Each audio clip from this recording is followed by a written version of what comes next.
The first time Commander Vrel of the Zorvani Conglomerate laid his triple-set eyes on a human, he concluded two things. First, they were soft, fleshy, fragile, and underwhelming. Second, their reputation for adaptability was a galactic exaggeration. He didn't voice these thoughts immediately.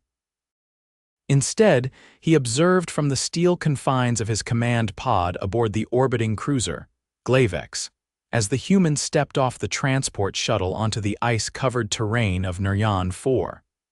The human's name was Barrett Myles. Barrett squinted against the wind that hurled needles of frozen air across the ground. He pulled his jacket tighter around his shoulders, adjusted the thermal hood, and took a cautious step forward. Vrel's translator unit projected his voice, sharp but calm. "Does your species not possess drones or automated explorers for conditions such as this?" Barrett's breath fogged in the cold. "We do. But you requested an organic representative, so here I am. You could have refused." "I don't really do refuse. You wanted proof humans can adapt to extremes." "I figured freezing my ass off on a planet made of ice and regret was a good place to start." Vrel narrowed his gaze. The atmosphere on Nuryan 4 was barely breathable for humans even with filtration, and temperatures rarely rose above -60°C. Yet the human had only landed minutes ago and was already trudging toward the outpost compound like he'd done this before. "Monitor him," Vrel ordered the observation crew. "I want a full biological breakdown every minute." Barrett's boots crunched through the snow, his movements slow but deliberate. He reached the compound gate and keyed in the access code provided by the Zorvani months prior. The door hissed open with a delayed groan, revealing a narrow corridor lined with frost and flickering lights. He stepped inside, exhaled, and muttered, "Hopefully the heating still works." The compound had been abandoned for nearly a year after a Zorvani research team succumbed to the cold during a power failure. Barrett made his way to the control hub, set his pack down, and began inspecting the systems. He removed his gloves with effort, his fingers already stiff, and tapped the console until the diagnostics loaded. Outside, Vrel paced within the cruiser. "How long until we receive confirmation of atmospheric adaptation?" The technician closest to him replied. "His body temperature is dropping, respiration increasing. But vital signs remain stable." Vrel tilted his head. "Even with this planet's exposure, he appears to be." Adjusting? Inside the compound, Barrett had managed to get emergency power running. Weak heat began to circulate, not enough to make the place comfortable, but enough to slow the frost creep on the walls. He sat on a crate, pulled out a nutrition bar, and chewed slowly. "Day 1, he said aloud, activating the recording drone. "Functional systems restored, power grids barely holding. I'll need to patch capacitor lines tomorrow." He winced and rubbed his right hand. It had gone numb for a while during the trek-in. He wasn't sure if the feeling would return fully. Should have brought better gloves. By day 4, the temperature inside the station hovered near the freezing point. Barrett's face was red and cracked, his lips dry and split. He wrapped tape around his fingers where frostbite threatened, and his breath came in shallow bursts. Still, he walked out into the storm that afternoon to repair the external solar regulators. The storm winds had pushed a layer of ice over the panels, rendering them useless. The technician monitoring him aboard the Glavex turned to Vrel. "He's attempting extravehicular maintenance." "Without supplemental crew?" Vrel crossed two of his upper arms. "Ridiculous. He won't survive 10 minutes. Barrett lasted 30. He collapsed into the compound afterward, shaking violently. His hands were nearly purple. He struggled to remove his jacket, then fumbled for the emergency heater. He fell asleep on the floor, shivering, wrapped in a thermal blanket. When he awoke 12 hours later, he could barely move his fingers. He activated the station's med scanner with his elbow. "Possible onset of frostbite in distal phalanges," the machine said. "Immediate warming and circulation required." Barrett looked at his hands. "Yeah, no kidding." He spent the next 2 days using a heated gel wrap and massaging circulation back into his fingers. It hurt more than he expected. By the 6th day, he could move them again, though his grip remained weak. On the 7th day, Vrel requested a direct communication. Barrett sat in front of the console, face pale, lips still cracked, and said, "You finally checking in on your experiment?" "I did not expect you to last this long," Vrel replied. Barrett scratched at his beard, which had started to frost at the edges. "What did you think was gonna happen?" "I'd curl up and die after the first cold breeze. You suffered physiological damage." "Yeah, that's what happens when you're cold for a week straight, but I'm still here, aren't I?" Vrel leaned in. "Why?" Barrett's voice was hoarse. "Because you said we couldn't survive this. And I don't like being underestimated." The next challenge came 2 months later on Cernek 12, a planet known for its volcanic storms and extreme heat fluctuations. Vrel had sent a new invitation, more of a dare, really with the location coordinates and a single statement. "Let us see if your kind handles fire as it does ice." Barrett arrived with a limp still present from a leg injury sustained during his final week on Nuryan 4. Nothing broken, just prolonged exposure and muscle strain. He had gone through 2 weeks of physical therapy before stepping onto the boiling surface of Cernek 12. The atmosphere shimmered with heat. Temperatures ranged between 130 and 180 Fahrenheit. The landscape was jagged, red, and constantly trembled with underground pressure shifts. Barrett's new suit was insulated, equipped with cooling fluid lines and a reinforced helmet. He moved carefully, stepping over cracked earth as steam hissed from vents around him. Vrel watched from orbit again. "He cannot possibly endure this without artificial climate control." "He brought his own," the technician replied. "That will fail. The temperature will rise beyond the suit's capacity within hours." Barrett worked for 3 days in the heat before his suit's cooling system began to falter. He'd been collecting geological samples, setting up environmental sensors, and cataloging sulfuric emissions. On the 4th day, the suit's internal fans began to stutter. He returned to the makeshift shelter. He'd constructed a cave reinforced with heat shielding and a portable coolant hub. He sat inside, stripped the outer layers of the suit, and groaned. "Feels like I've been slow roasted." His skin was flushed, and he had lost nearly 10 pounds from constant sweating and dehydration. He rehydrated slowly, resting against the shielded wall, his chest rising and falling heavily. Later that night, a tremor shuddered through the region. Barrett was thrown against the side of the cave, hitting his shoulder hard enough to pop it out of place. He screamed and rolled onto his back, teeth clenched. It took him 20 minutes to realign the joint using a braced loop and the cave wall. The next morning, he could barely lift his left arm. Vrel watched the footage with growing disbelief. He should be incapacitated. That injury would render most species immobile. "He is not functioning optimally," the technician noted, but he continues his mission. On day 10, Barrett finished his final sample collection and limped back to the extraction site. He activated the beacon and collapsed beside it, sweat pouring off him, skin red and blistered. The recovery crew found him barely conscious. He was treated aboard a medical vessel, rehydrated over the course of 48 hours, and slept for another 20. Vrel visited him in the medbay. Barrett opened one eye. "Did I pass your test?" "There was no test, only observation, and you have challenged what we believed possible," Barrett coughed. "Good, because I'm not doing that again without hazard pay." Vrel studied him for a long time. "You are not physically superior. You are not durable, but your species has a tenacity, stubbornness that borders on illogical," Barrett whispered. "Welcome to Earth's secret weapon." "And what is that?" "We don't quit." The first time Barrett Myles saw a Zorvani medical unit, he was lying flat on his back with an ache behind his left eye and a foul taste in his mouth that reminded him of overcooked spinach and battery acid. The ceiling above him glowed with a soft blue shimmer, and something was humming just below hearing level. "Your blood is saturated with lactic acid," said a voice next to him.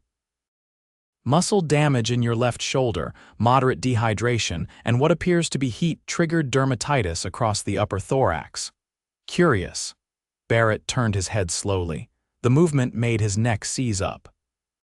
You get many humans through here. The Zorvani physician floated half a meter off the ground, suspended in a cradle of magnetic coils. Its limbs looked like elongated sea urchin spines, and its face was a translucent dome filled with shifting motes of light. You are the first, it said. Lucky you. The physician rotated one appendage toward a panel. You should not be conscious during metabolic recalibration. I'm stubborn and I need to pee. You have already done so, twice. Barrett blinked. Ah! The physician hovered closer, examining him with a set of scanning filaments that tickled faintly against his skin. You endured a Class 5 thermal zone for 10 days without full environmental stabilizers. That is statistically improbable. Yeah, well, math never liked me. Your physiology is inefficient, yet you persist. Explain. Barrett coughed once, regretted it, and closed one eye. We're kind of built on a foundation of bad ideas we commit to anyway, that's our thing. The physician paused. I do not understand. You wouldn't. Barrett sat up halfway and swung his legs over the side of the bed. The floor was cool under his bare feet. The medical chamber's air smelled faintly of disinfectant and citrus. A Zorvani scent marker, maybe. How long was I under? 3 standard days. He ran a hand through his hair. Feels like longer, you lost mass and hydration, you are not yet recovered. Barrett stood anyway, wobbling slightly. Recovery's boring. Besides, I've got a briefing with your commander. Commander Vrel has postponed it. He is in council with the high observers. Then I'll wait outside his door and cough until he opens it. That would be disruptive, Barrett grinned. Exactly. He dressed in silence, pulling on the gray uniform the medical unit had laid out for him. It fit too well. Someone had scanned his measurements without asking. He didn't bother with shoes, just padded barefoot down the corridor, nodding at passing Zorvani who stared at him like an undercooked experiment. The cruiser's interior was all smooth curves and seamless panels, lit by ambient light sources that shifted color subtly based on the time metric the Zorvani used. Barrett had stopped trying to convert it to hours. Every hallway felt like it was designed by a committee of designers who hated corners. 2 guards intercepted him before he reached the command deck. They didn't speak, just extended their lower limbs in a clear block. I just want a conversation, Barrett said. One of them emitted a low pulse of vibration. The translator panel nearby clicked to life. This corridor is restricted. Yeah, I figured, but I've got information Vrel might want. Silence, something about how I survived. Something I didn't tell the med unit. The guards exchanged a glance, if you could call it that. Barrett couldn't tell if they even had eyes in the traditional sense. One of them turned slightly, hesitated, then stepped aside. Barrett entered the command chamber, which felt less like a war room and more like a monastery with control panels. Vrel was standing near a central display, watching a live feed of a storm front rolling across a planet's surface below. Is that Drenari Prime? Barrett asked. Vrel didn't turn. Cernek 12. Thought I'd hate the place more. You should be in recovery. I heal better when I'm annoying people. Vrel finally turned. You believe your persistence is a virtue, not always. Sometimes it just gets me yelled at. Vrel gestured to a bench-like structure along the wall. Barrett sat, wincing as his shoulder tensed. I received your medical transcript, Vrel said. It is extensive, probably missing a few things. Vrel studied him. Such as? I dislocated the shoulder during a tremor, reset it myself. Without assistance, Barrett nodded. Used a rock and a belt loop, screamed a lot, passed out, woke up mad. Vrel remained silent. Barrett leaned back. Look, I know you're trying to figure us out, I get it. Fragile bodies, inconsistent behavior, emotional volatility were a mess. But messes adapt, that's what we do. Vrel walked slowly across the chamber. You say this as though pain is a choice. Pain's not a choice. What you do with it is. There are species that would have terminated such a mission at the first sign of trauma. Yeah, and they'd miss the data I collected. You think your sensors could have survived a volcanic microburst? I shielded one with my own body. Vrel paused at that.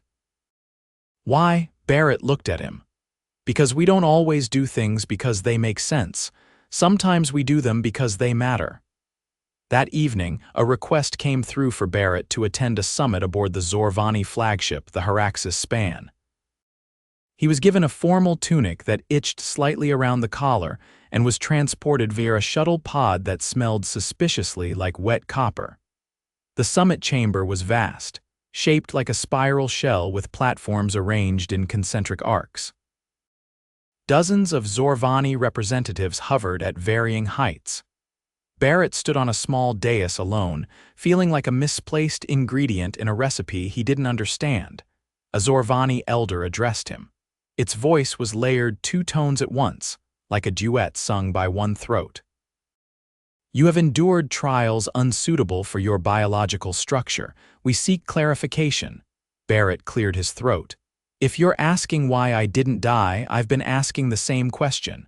Another elder floated forward. We have observed your neural responses. You experienced significant distress, yet you continued. This is inconsistent with survival logic. Barrett scratched his jaw. Maybe, but survival's not just about logic. Sometimes it's about spite. A ripple of shifting light moved through the chamber. Confusion, maybe curiosity, he continued. We're not built for perfection. We're built for momentum. We keep going, even when it sucks, especially then. One of the observers descended slightly. Would you repeat such trials? No, Barrett said, but I know people who would. And they'd do it better. Why? Because someone has to. There was a pause. Then the lead elder spoke again. We may have underestimated your species, Barrett exhaled. That tends to happen. Later, back aboard the Glavex, Barrett sat alone in the observation dome, sipping a lukewarm nutrient mix that tasted like bananas if bananas had been raised in an iron mine. The stars outside shimmered silently, indifferent. Vrel entered without announcing himself. You were offered commendation. Didn't want it. Why? Barrett stared out at the void. You don't get a ribbon for surviving your own bad decisions. You just try not to make them again. Vrel approached the viewport. You believe this? Struggle is what defines you? No. But it explains us.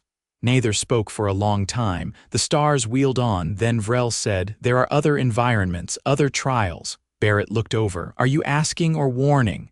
Both, Barrett stood. Tell me where. Vrel studied him. You are not yet recovered. Barrett smiled weakly. I'll heal on the way. The air inside the shuttle was dry and tasted faintly of ozone. Barrett sat hunched in the rear compartment, legs stretched out, arms folded across his chest. His left shoulder ached with a dull throb whenever he shifted. A band of synthetic muscle tape crisscrossed his upper back, holding the joint stable. The Zorvani medical team had offered full neuromuscular regeneration, but he declined. Across from him, a Zorvani envoy named Sierrat floated within a containment cradle. Its body shimmered with translucent blues and greens, and every few seconds, a ripple of static passed through its lower limbs like a sigh. Barrett had learned to interpret that as a sign of discomfort or disapproval. With the Zorvani, it was hard to tell which. You appear less functional than before, Sierrat said without preamble. Barrett rubbed his eyes. I've been better. Then why proceed with the mission? You still think I'm going to quit, don't you? I think you will reach a point where continuing becomes a biological impossibility. Hasn't stopped me yet. Sierrat's appendages curled inward slightly, the equivalent of pursed lips. You are aware this next site has no breathable atmosphere and a gravitational field 28% higher than your home planet. Yeah, you mentioned it. Repeatedly. He leaned his head back against the wall. You ever consider maybe that's the point? The shuttle dipped.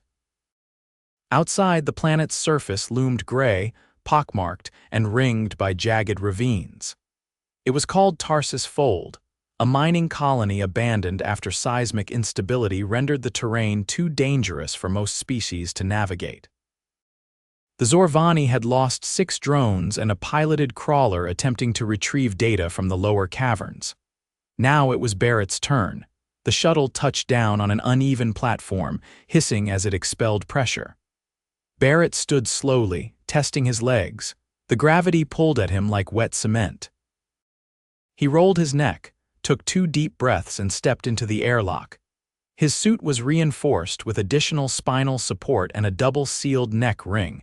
It felt like wearing a coffin full of sandbags. "Your vitals are being monitored continuously," Sierrat said through the comms. "You will have 80 minutes before oxygen levels become critically low under exertion. Then I'll walk faster." He descended a rusted access shaft, boots clanging against the metal rungs. The interior of the shaft was slick with condensation, and every 5th rung was slightly bent or loose. By the time he reached the lower level, his thighs burned and his left knee was protesting the angle of descent. The cavern stretched out in both directions, dimly lit by the residual glow of old marker flares. The air was dense with particulates. Dust clung to his visor like static. He activated the filtration fans and moved forward, each step a conscious effort. "Seismic activity has increased since your entry," Sierrat noted. "You should consider an early exit. Not until I get the samples. You are not equipped for a collapse event, neither were your drones." He reached the old drilling site and knelt beside a fractured borehole. The rock here was streaked with crystalline veins, what the Zorvani believed could be a new conductive material. He used a core extractor to pull a sample, hands trembling slightly from the effort. Sweat pooled along his collarbone, soaking the inner lining of his suit. "Pulse rate spiking," Sierrat said. "You must reduce movement." Barrett exhaled slowly. "Not an option." He gathered 4 more samples, each requiring him to brace against unstable walls and adjust for tremors that vibrated through the floor like distant thunder. His oxygen gauge ticked downward, the last segment blinking orange. "Begin ascent now," Sierrat warned. He turned back toward the shaft. The return climb was worse. His arms shook with each pull. Twice his boots slipped and he had to stop to regain footing. At the hatch, he collapsed into the lock, chest heaving. The suit interior fogged slightly before the dehumidifier caught up. When the inner door opened, Sierrat was waiting. "You are experiencing early muscular failure." Barrett pulled off his helmet and wiped his face with a trembling hand. "Feels like late stage to me. You may have caused permanent joint strain. Then I'll heal crooked." He handed over the sample case. "But you've got your data." Sierrat accepted the case without comment. Its limbs flickered with unreadable patterns. Barrett sat down on the shuttle floor, too tired to move further. His left arm had gone numb from the shoulder down and his right hand was cramping. He flexed his fingers slowly, wincing. Back on the Glavex, the med team scanned him before he even left the landing pad. "Gravity-related compression in lumbar discs," one technician said. "And signs of moderate hypoxia." Barrett blinked slowly. "I need water and maybe a chair." They gave him both. He sat in the medical chamber again, this time with electrodes mapping his recovery curve. The room was quiet except for the soft beeping of a monitor tracking his vitals. Vrel entered after an hour. "No guard this time, no entourage. You should not have returned intact." Barrett reached for a hydration pouch. "You say that like it's a complaint." "There are limits." "You seem determined to ignore them." "Limits are usually just fear in disguise." "You risked permanent damage for mineral samples." "No," Barrett said. "I risked it to prove you weren't wasting your time." Vrel approached the console. "The data you retrieved confirms a new energy potential. We will begin synthetic replication immediately." "Glad to hear it. You could have died." Barrett met his gaze. "So could your researchers. That's why I went instead." There was a silence that gathered between them like static before a storm. "You don't understand us," Barrett said after a moment. "You've seen pain. But you haven't seen what we do with it. You think we push ourselves because we enjoy suffering. That's not it. We push because it's the only way forward. We don't survive because we're strong." We survive because we refuse to stop. Vrel's expression didn't shift, but something in his posture changed, an easing, almost imperceptible. You will not be required for further field trials, he said. Barrett blinked. What? You have demonstrated the principle. I thought you didn't believe in symbolic gestures. I do not, but I believe in results. Barrett leaned back, letting the chair take his weight. So that's it. There is nothing more to prove. The high observers have seen the records. They no longer consider your species inferior, he laughed once dryly. That's a hell of a promotion. You should rest. Your injuries are cumulative. I'll rest when I'm home. Vrel turned to leave, then paused. You have altered our understanding of resilience, not through strength, but through intent. Barrett didn't answer. He was already closing his eyes, the deep ache of exhaustion finally catching up to him. Later, after the scans were complete and the med chamber lights dimmed, Barrett stood at the observation window again. No one else was there, just the stars. He folded his arms, feeling the stiffness in his joints, the soreness in his back, the bruises he hadn't yet noticed. He wasn't proud of the damage, but he was proud of what it meant. The mission was over. The samples were secure. The Zorvani had their answers, and Earth had made its point.